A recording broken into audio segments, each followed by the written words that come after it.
ایک دن حضرت ابو بکر صدیق رضی اللہ تعالیٰ عنہ نے دیکھا کہ امیہ، اور پھر ہوا کچھ یوں کہ عبداللہ بن جدان نے حضرت بلال حبشی امیہ بن خلف کے حوالے کر دیے، کہا کہ میرے پاس وقت نہیں ہوتا، یہ تیرے حوالے کیا، اس کو جو مرضی کر، اس کو مار پیٹ جو مرضی کر، لیکن یہ ہے کہ محمد عربی کی جو ٹولی ہے، جو حضور علیہ الصلوۃ والسلام کا گروہ ہے، وہ نہیں بڑھنا چاہیے۔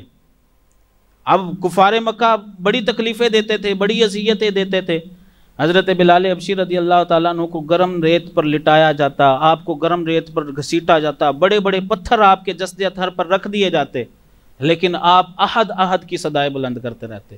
احد، قل هو اللہ احد، یعنی اللہ ایک ہے، آپ یہی صدائیں بلند کرتے رہتے۔ ایک دن حضرت صدیق اکبر پاس سے گزرے تو آپ نے کہا کہ بلال، بے شک تو جو گواہی دیتا ہے وہ سچی ہے، لیکن اپنی جان کی بھی حفاظت کر۔ مخلصانہ مشورہ دیا، اپنی جان کی بھی حفاظت کر، یہ تو ذکر کرتا ہے، یہ ذکر جہری نہ کیا کر، ذکر خفی کر لیا کر، یعنی دل میں اللہ رب العزت کا ذکر کر لیا کر تاکہ امیہ تجھے تکلیفیں نہ دے۔ آپ نے ایک دن ایسا ہی کیا، امیہ نے کوئی تکلیف نہ دی۔ دوسرے دن پھر ایسا ہی کیا کہ آپ دل میں ذکر کرتے رہے، امیہ نے کوئی تکلیف نہ دی۔ تیسرے دن حضرت صدیق اکبر گزرے تھے، امیہ بن خلف پھر مار رہا تھا، تو حضرت صدیق اکبر نے پوچھا کہ بلال یہ کیا؟ کہا کہ اب مجھے لذت عشق کی جو چاشنی ہے وہ مار کھا کے محسوس ہوتی ہے۔ 2 دن امیہ بن خلف نے مجھے مارا ہی نہیں، تو مجھے لذت عشق کی جو چاشنی ہے، وہ جو مزہ ہے، وہ مجھے محسوس ہی نہیں ہوا۔ تو آج پھر میں اپنے رب کا نام بلند کروں گا، آج پھر امیہ مجھے تکلیف دے گا، تاکہ اللہ رب العزت کا جو عشق ہے وہ عشق اور زیادہ پختہ ہو جائے، اور وہ جو عشق کی جو چاشنی ہے وہ مجھے اور زیادہ نصیب ہو جائے۔ یہ ایسی کیفیت تھی، یہ عشق والوں کی کیفیت ہوا کرتی ہے۔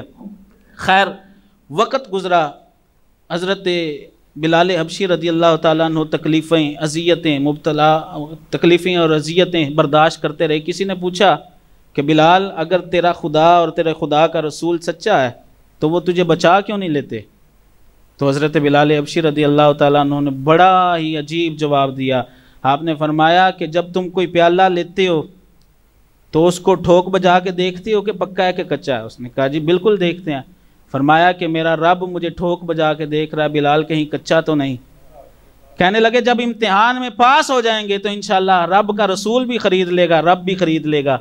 تو پھر ہوا کچھ یوں، حضرت سیدنا صدیق اکبر رضی اللہ تعالیٰ عنہ کو حضور علیہ الصلوۃ والسلام نے فرمایا کہ بلال بڑی اذیت میں ہے، کاش کہ کوئی اس کو خرید کے آزاد کر دے۔ حضرت صدیق اکبر رضی اللہ تعالیٰ عنہ، آپ بھی عاشق اکبر ہیں، حضور علیہ الصلوۃ والسلام کا آرڈر ہونا تھا کہ آپ امیہ بن خلف کے پاس گئے۔ اب کیسا عجیب سودا ہے، امیہ بن خلف سے پوچھا کہ بلال کو بیچتے ہو؟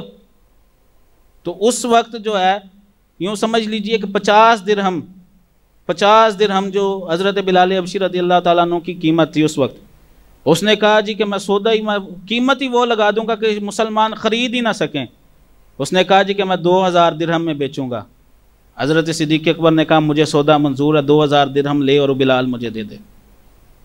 امیہ بن خلف پریشان ہو گیا، اس نے کہا میں نے تو بیچنا نہیں تھا۔ اس نے کہا کہ میری ایک شرط اور بھی ہے۔ آپ نے کہا وہ کیا؟ کہنے لگا کہ آپ کا ایک مصری غلام ہے۔ اب بظاہر دیکھا جائے تو یہ سودا 50 روپے کی قیمت، 50 روپے کی جو چیز ہے وہ 2000 روپے میں کوئی خریدے تو سودا گھاٹے کا۔ پھر ایک خوبصورت غلام دے کے، مصری غلام دے کے کوئی حبشی غلام خریدے، یہ بھی سودا گھاٹے کا۔ اس نے کہا میری ایک شرط اور بھی ہے۔ آپ نے کہا وہ کیا؟ تو اس نے کہا کہ آپ کے پاس آپ کا جو مصری غلام ہے وہ بھی میں ساتھ لوں گا۔ حضرت صدیق اکبر نے کہا میں نے وہ سودا بھی منظور کر لیا، تجھے مصری غلام بھی دیا، 2000 درہم بھی دیے۔ وہ پھر ڈر گیا، اس نے کہا ایک شرط اور ہے۔ تو حضرت صدیق اکبر نے کہا وہ کیا؟ کہنے لگا کہ میں مصری غلام کے ساتھ اس کی بیوی اور اس کا بچہ بھی لوں گا۔ حضرت صدیق اکبر نے کہا جا بلال کے صدقے تجھے وہ بھی دیا۔ جب اتنا کچھ ہو گیا، اب اس کے پاس اور کوئی یارہ نہ رہا، اس نے حضرت بلال حبشی رضی اللہ تعالیٰ عنہ کو حضرت صدیق اکبر کے حوالے کیا۔ جب حوالے کیا تو وہ کہنے لگا کہ صدیق، میں نے تیری تجارت کے بڑے بڑے چرچے سنے ہیں، تو بڑا سمجھدار تاجر ہے، لیکن آج تو گھاٹے کا سودا کر گیا، آج تو گھاٹے کا سودا کر گیا۔ حضرت صدیق اکبر نے کہا وہ کیسے؟ کہا کہ 50 روپے کا غلام جو ہے وہ تو 2000 میں خرید کے جا رہا ہے، اور حبشی غلام کے بدلے مصری غلام اس کی بیوی اور اس کا بچہ بھی دے کے جا رہا ہے، بڑے ہی گھاٹے کا سودا کیا۔ تو حضرت صدیق اکبر نے کہا کہ امیہ گھاٹے کا سودا میں نے نہیں، تو نے کیا۔ اگر تو بلال کے بدلے 10,000 درہم بھی مانگتا تو آج صدیق اکبر تجھے 10,000 درہم بھی دے دیتا۔ حضرت صدیق اکبر رضی اللہ تعالیٰ عنہ نے حضرت بلال حبشی کو خریدا، حضور علیہ السلام کی بارگاہ میں پیش کیا۔ اب تکلیفیں، پریشانیاں، اذیتیں ختم ہو چکی تھی۔ حضور علیہ السلام کی خدمت میں حضرت بلال حبشی وقت گزارنے لگے۔